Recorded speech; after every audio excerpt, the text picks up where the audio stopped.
Here is the interview that went round the world. We're going to air these 3.5 minutes in full, and you can see for yourselves how it went. What do you say to the 40% of California voters who you'll need in order to win, who voted for Trump? How would I need them in order to win, ma'am? Well, unless you think you're going to get 60% of the vote. You think you'll get 60%. Everybody who did not vote for Trump will vote for you. That's what you're saying. In a general election? Yes. If it is me versus a Republican, I think that I will win the people who did not vote for Trump. What if it's you versus another Democrat? I don't intend that to be the case. So how do you not intend that to be the case? Are you going to ask them not to run? No, I'm saying I'm going to build the support. I have the support already in terms of name recognition. And so I'm going to do the very best I can to make sure that we get through this primary in a really strong position. But let me be clear with you. I represented Orange County.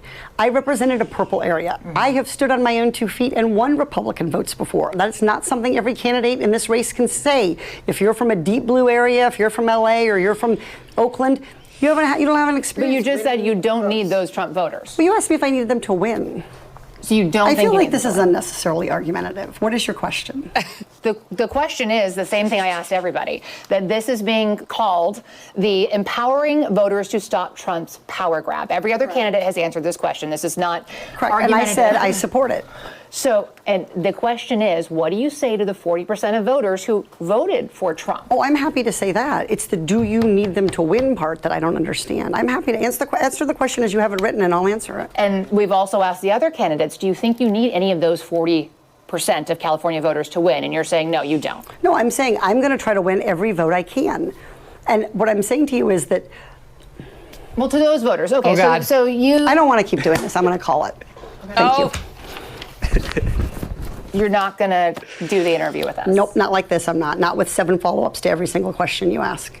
Every other candidate has answered our follow-ups. I don't care. I want to have a pleasant, positive conversation, which you ask me about every issue on this list.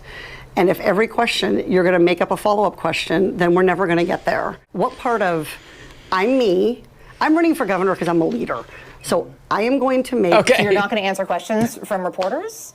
Okay, why don't we go through? I will continue to ask follow-up questions because that's my job as a journalist, but I will go through and ask these, and if you don't want to answer, you don't want to answer. So nearly every legislative... I don't want to have an unhappy experience with you, and I don't want this all on camera. I don't want to have an unhappy experience with you either. I would love to continue to ask these questions so that we can show our viewers what every candidate feels about every one of these issues that they care about. And redistricting is a massive issue. We're going to do an entire story just on the responses to that question. And I've asked everybody the same follow-up questions. It's so good.